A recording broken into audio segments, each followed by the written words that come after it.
Beurre FM, Beurre FM, Beurre FM. Les grandes signatures du Ramadan. Au cœur du Coran, Wissem Satouri et Ismaël Mounir. Présenté par Philippe Robichon. Au cœur du Coran, bonsoir, bienvenue, bon Ramadan. C'est un plaisir de vous retrouver tous les soirs et c'est une habitude qu'on prend tous ensemble de vous retrouver. C'est une bonne habitude. C'est une bonne habitude, c'est vrai. Et le mois du Ramadan, c'est le mois des bonnes habitudes. Ah ouais, et quand il s'en va, après, on est orphelin pendant quelques jours. C'est Ismaël Mounir qui nous parle. Comment allez-vous, Ismaël? Très bien, salam alaikum. Et j'espère que tout le monde apprécie ce mois de Ramadan et que, eh bien, on propose un voyage donc tous les soirs au cœur du Coran. J'espère que les gens ils ont pris le voyage avec nous. Oui, chaque verset a une saveur et c'est ce qu'on voit tous les soirs. Je rappelle que vous êtes conférencier, enseignant et fondateur de l'Institut d'études en ligne, Amin. Vous pouvez également, vous qui nous écoutez, suivre la page Facebook d'Ismaël Mounir avec un exercice quotidien qui est proposé. Un défi. C'est un défi. Voilà. Bien. Et puis aussi l'endroit où les endroits où vous vous retrouvez tous les jours, puisque pendant le mois du Ramadan, vous êtes plusieurs fois par jour d'ailleurs dans des mosquées. Vous allez donner des conférences. Wissem Satouri aussi est là. Bonsoir Wissem. Bonsoir Philippe. Chroniqueur, journaliste, cinéaste, et on peut effectivement aussi, pendant ce mois de Ramadan, assister aux projections des films que vous avez réalisés. Voilà, un film que j'ai co-réalisé avec Dia Ben-Nasser et Gabriel Marchand, les Hui, une ethnie chinoise musulmane qui retrace l'itinéraire de cette communauté très méconnue des musulmans à l'échelle mondiale, que sont les Hui, la plus grande ethnie musulmane chinoise. J'aimerais qu'on puisse s'associer et remercier le récitateur qui nous accompagne pendant tout ce mois, Abdelmounaïm Boussena. Lui aussi, il a une page Facebook que vous pouvez liker si vous êtes sensible et que vous aimez la façon dont il récite le Coran tous les soirs. Exactement, et d'ailleurs dans sa page Facebook, il n'y a pas que des récitations du Coran, c'est aussi un imam qui assure le sermon du vendredi, qui fait des conférences et qui anime sa page Facebook de manière très intéressante, très subtile. Il partage pas mal de petites choses. Ce qu'on appelle les imams 2.0. Exactement. Ce soir, la sourate 9 et le verset 122. وَمَا كَانَ الْمُؤْمِنُونَ لِيَنْفِرُوا كَافَّةً فَلَوْلَا نَفَرَ مِنْ كُلِّ فِرْقَةٍ مِّنْهُمْ طَائِفَةٌ لِيَتَفَقَّهُوا فِي الدِّينِ وَلِيُنْذِرُوا قومهم إذا رجعوا إليهم لعلهم يحذرون. Abdelmounaïm Boussena, j'espère que vous partagez le plaisir que nous avons à l'entendre tous les soirs. La traduction, Wissem. Les croyants n'ont pas à quitter tous leur foyer. Pourquoi de chaque clan quelques hommes ne viendraient-ils pas s'instruire dans la religion pour pouvoir à leur retour avertir leur peuple afin qu'ils soient sur leur garde? Un mot sur la sourate 9, Ismaël Mounir. Alors, sourate 9, c'est la sourate du repentir. Alors, elle a deux noms. Hein. Alors, Al-Bara'a, le fait de se désavouer, et également la sourate du repentir. C'est une sourate qui a un mystère parce que c'est la seule sourate du Coran qui ne commence pas par Bismillahir-Rahmanir-Rahim. Alors pourquoi justement? Alors il y a des tas de choses à dire sur le sujet, il faudrait qu'on y réserve une émission, d'accord? Je pense pour pouvoir répondre à cette question. Parce que c'est parce qu'elle suit la sourate 8 et que finalement elle enchaîne directement? Alors ça c'est une des thèses qui est défendue, mais ça me paraît pas être moi l'avis le plus probant, wallahu alam. Mais en tout cas voilà, ce serait, ça pourrait être l'occasion de faire d'autres émissions sur le Coran. Pour, par exemple, faire une émission pour présenter chaque sourate du Coran, ça pourrait être intéressant. Mais là, justement, en tout cas, le thème de la sourate, c'est tout ce qui va tourner autour du repentir. Et donc, c'est un thème récurrent dans cette sourate. Alors, le repentir, justement, quel est le repentir sincère, hein? Exactement, le retour vers Dieu. Oui. Le retour vers Dieu. Wissem. Alors, c'est un verset qui est à la fois très important pour la compréhension, pour les théologiens, parce que c'est un des versets qui, il me semble, Imam Ismaël Mounir, vous me coupiez si je me trompe, qui instaure l'idée de ce qu'on appelle fard kifaya, c'est-à-dire les obligations communautaires. Et il me semble que ce verset fait référence aux besoins qu'a un groupe d'envoyer une personne pour aller chercher le savoir religieux, donc pour qu'elle devienne imam dans sa communauté, et que finalement, une fois que cette obligation est remplie par un membre de la communauté, eh bien, les autres en sont exemptés. Et en islam, vous avez deux types d'obligations, les obligations communautaires et les obligations personnelles. Donc les personnelles sont les prières quotidiennes, le fait de connaître le minimum sur sa foi et sa religion, puis les obligations communautaires telles que le fait d'envoyer une personne pour apprendre la religion et venir l'enseigner à sa communauté. Voilà, donc il y a deux types d'obligations, les individuelles et les collectives. Les individuelles, c'est-à-dire que tout le monde est concerné par les 5 prières, tout le monde est concerné par cette obligation.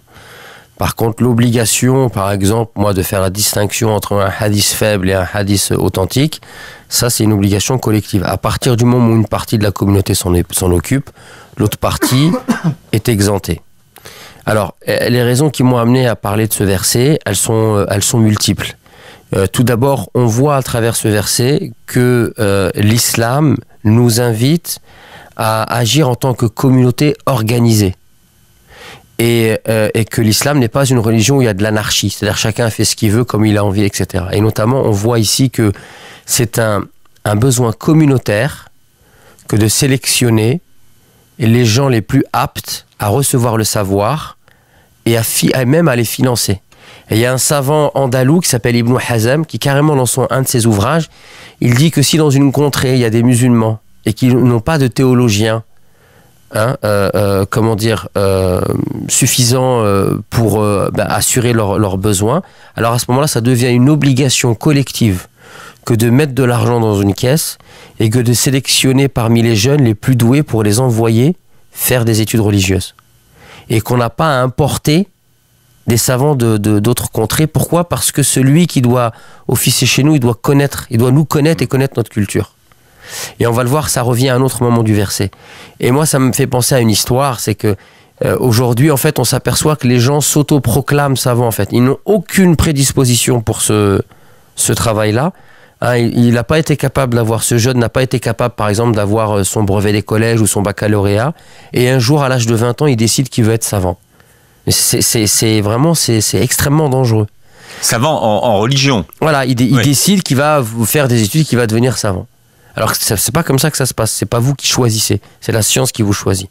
Il y a une histoire qui est racontée, en fait on dit que l'idiot d'un village, il décide qu'il veut être savant, et donc il fait le tour de toutes les contrées pour trouver un cheikh pour lui enseigner, mais les cheikhs, dès qu'ils le voient arriver, ils sentent qu'en fait il n'est pas fait pour étudier, donc ils le rejettent finalement. Et lui il entend parler d'un cheikh extrêmement sage, mais il est dans les montagnes et c'est à 3 jours de marche.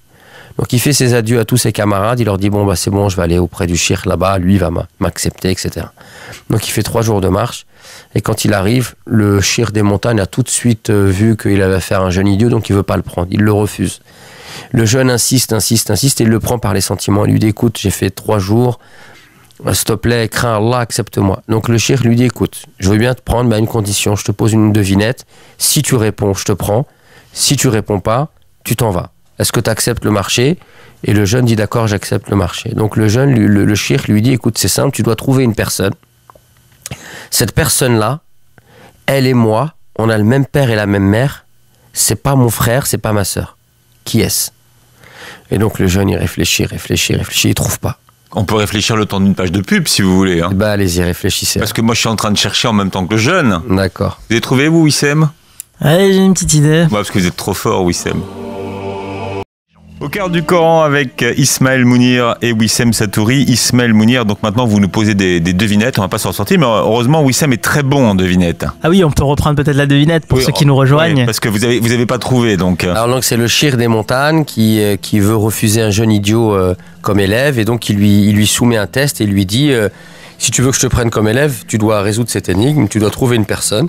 Cette personne-là, elle et moi, on a le même père et la même mère, mais c'est pas mon frère, c'est pas ma sœur, qui est-ce ?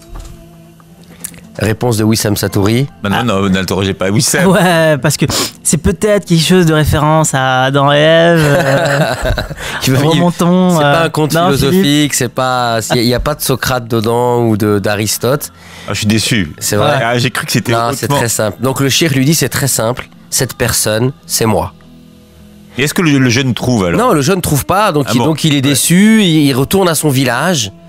Et là, les jeunes lui disent, alors, t'es pas resté étudier chez le shir du village?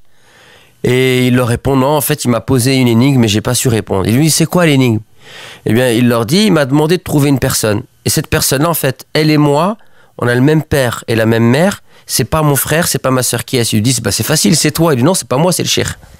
Donc voilà, c'est pour dire que le jeune idiot, il restera idiot. Et généralement, on raconte cette histoire pour dire que on se déclare pas. Hein, on dit pas que moi j'aspire à être savant. En fait, il faut avoir des prédispositions et c'est le savant qui choisit. Il est même rapporté une histoire entre l'imam Malik et l'imam Shafi'i. L'imam Shafi'i était jeune, il s'est introduit auprès de l'imam Malik avec une lettre de l'émir pour lui dire prends-le comme élève. L'imam Malik est sorti, a vu cette lettre, il a déchiré la lettre. Il est devenu rouge de colère. Il a dit est-ce que maintenant on va enseigner on va enseigner la science par piston? Et là, l'imam Shafi'i va lui dire, écoute, non, moi j'ai des compétences, j'ai juste demandé la lettre pour que je puisse m'introduire auprès de toi. Il lui a dit, si tu as des compétences, reviens demain matin au Fajr. Il est revenu au Fajr, il lui a récité tout le Muwatta avec les chaînes de transmission, sans faute. Et là, l'imam Malik a souri, il lui dit, toi, tu es digne d'être un de mes élèves. Donc ça, c'est le premier point, de dire que cette communauté musulmane, elle doit s'organiser, elle doit financer ses théologiens, et les théologiens, ils doivent être du terroir. Et c'est-à-dire qu'en réalité, dans chaque endroit de France, là où il y a des mosquées, la communauté musulmane, c'est une obligation pour elle religieuse que d'investir dans les jeunes, d'accord, à la fois pour les former, pour qu'ils soient équilibrés, et dans ces jeunes-là, de voir quels sont les jeunes qui ont le plus de prédisposition eh bien, à occuper les fonctions d'imam, de prédicateur, d'enseignant, etc. Et aujourd'hui, on voit que les jeunes sont délaissés, on voit dans des quartiers, il y en a plusieurs qui sont partis en Syrie, parce que ce travail-là n'est pas fait. Ensuite, juste je termine, ce verset-là, il nous montre aussi qu'en islam, il y a 3 types de connaissances. Déjà, la connaissance ici, le terme, c'est liyatafaqahu fid-din. Al-fiqhu fid-din. C'est-à-dire, la science ici, c'est plus comprendre, la compréhension. Donc la compréhension, c'est quoi? Tout d'abord, ici, il y a des gens qui doivent s'isoler, sortir à un moment donné, pour pouvoir s'instruire en religion. C'est-à-dire que c'est un travail à plein temps. Je dois me réserver qu'à ça. Ensuite, on voit que liyatafaqahu fid-din. Et qu'est-ce qu'il doit faire une fois qu'ils ont, qu'ils s'instruisent dans la religion? Il doit revenir parmi les gens. C'est-à-dire que même si j'ai des connaissances religieuses, si je ne vis pas parmi les gens que je souhaite orienter, etc., eh bien, je ne peux pas être un bon si vous voulez, un bon enseignant. Pourquoi? Parce qu'il y a une autre forme de connaissance qu'on appelle fiqhul waqi' ou fiqhul hayat, c'est-à-dire je dois connaître la vie des gens. Et finalement, je dois vivre la vie des gens. Je dois vivre dans la même société, dans la même époque, pour comprendre finalement quelles sont les problématiques, quelles sont, si vous voulez, les difficultés, les obstacles, afin qu'en tant que théologien, je vienne et j'apporte des solutions. Nous, aujourd'hui, on a vu une époque où le théologien, souvent, c'est lui le problème. Parce qu'il vient mettre des barrières, là où la charia, parfois, elle apporte des solutions. Donc ça, c'est une deuxième approche, une deuxième science. Je dois connaître la vie des gens. Je dois connaître les lois, la politique, la culture. Je dois maîtriser qu'est-ce que c'est que la démocratie, la laïcité, etc. Pour permettre aux musulmans de ne pas être en rupture, mais aussi pour permettre aux musulmans de préserver son identité. Et ça demande une vraie connaissance du terrain. Et enfin, le dernier, il y a un terme clé, la'allahum yahdharun, pour qu'ils soient sur leur garde. Et ici, al-hadar, en fait, c'est un terme qui est lié au cœur. C'est-à-dire qu'en plus de cela, je dois connaître la psychologie humaine. Parce que l'enseignement que je dois donner, il est spirituel. Donc, je dois toucher les cœurs des êtres humains. Et c'est ce qu'on appelle fiqhun nafs. C'est-à-dire, je dois connaître la nature humaine, son âme, pour savoir comment je vais pouvoir lui enseigner. Comment je vais pouvoir, par exemple, celui qui est défaillant dans certaines choses, celui qui a une faiblesse spirituelle, celui qui parfois même peut-être qui a une perversité, comment moi je vais pouvoir me comporter pour être bon conseiller, pour pouvoir être une solution et pas un problème supplémentaire dans les problèmes que les gens rencontrent. Donc en fait, on s'aperçoit qu'il y a 3 grandes connaissances en islam et ne peut être efficace dans le domaine de la prédication en islam que celui qui a ces 3 connaissances: la connaissance de la religion, la connaissance de Dieu, la connaissance de la vie du prophète, donc tout ce qui touche au théologique, la connaissance de la vie humaine, d'accord, de la réalité des gens, la culture du pays, etc., de la réalité de ce que c'est que la vie en France, par exemple, pour nous aujourd'hui, et la connaissance de l'âme humaine. Il y a une connaissance qui englobe toutes les connaissances ? Une connaissance qui englobe toutes les connaissances, c'est quoi ? Toutes ces connaissances-là, en fait, elles sont liées à Allah subhanahu wa ta'ala. Dans le Coran, on a des choses qui relèvent de la nature humaine, de la psychologie, etc. Mais après, dans la création, c'est-à-dire quelque part connaître la psychologie de l'être humain, etc. et connaître comment un être humain fonctionne, ça aide aussi à connaître les cultures, les civilisations, etc. Donc le Coran pousse à ça. Le Coran nous parle d'histoire, de civilisation, de psychologie. Donc c'est important de rester ouvert et d'avoir justement cette perception large des choses et pas telle qu'elle est présentée aujourd'hui, de considérer que j'ai juste à ouvrir un livre de hadith et que ça y est, je peux être bon, je peux être un imam, mais j'ai juste à répéter ce qui a été dit il y a des siècles et des siècles, et parfois je suis en décalage et je ne m'en rends même pas compte. Aujourd'hui, vous êtes en concurrence en plus avec les chers Google, parce qu'aujourd'hui il y a une grande recherche de la connaissance, notamment en islam, sur Internet, et d'ailleurs les gens aujourd'hui appellent les imams pour leur demander tout et n'importe quoi. C'est-à-dire qu'aujourd'hui un imam, il est médecin, psychologue, marieur, enfin il a réponse à tout. Ça, c'est un autre problème, c'est un problème que... Parce que vous parlez de la connaissance de la vie, mais aujourd'hui les imams, on leur demande tout. Alors déjà, il n'y a personne qui peut tout faire. C'est-à-dire que même moi, par exemple, en tant qu'imam, je ne suis pas psychologue, je ne suis pas médecin, mais quand on vient me voir et que je sais que la personne, en fait, ce qu'elle a, c'est un problème psychologique, je vais l'orienter vers un thérapeute, un psychothérapeute, etc. Je vais l'orienter vers Ali Habibi, par exemple, parce que je sais qu'aujourd'hui, dans la société, on cristallise beaucoup de demandes, etc. Beaucoup de gens qui viennent vers nous. J'ai des gens qui ont des problèmes de couple, je vais les envoyer vers des spécialistes, etc. Il faut savoir rester à sa place, bien sûr. Mais c'est vrai que les imams sont aussi polyvalents, on leur demande vraiment tout. Et les gens, par exemple, quand ils ont des questions, ils vont sur Internet. Ils vont chercher la réponse sur Internet. Alors ça c'est un autre problème. C'est qu'aujourd'hui, justement, l'Internet, il rend accessible une quantité astronomique d'informations. Mais le problème, c'est que la gestion de ces informations, c'est pas donné à tout le monde. Et donc, l'aspect humain, il est extrêmement important. Pas oublier que la tradition musulmane, c'est une tradition où on apprend d'homme à homme. Et même le livre, en réalité, on nous dit que les livres, quand on vous enseigne un livre, celui qui possède la clé de ce livre, c'est un savant.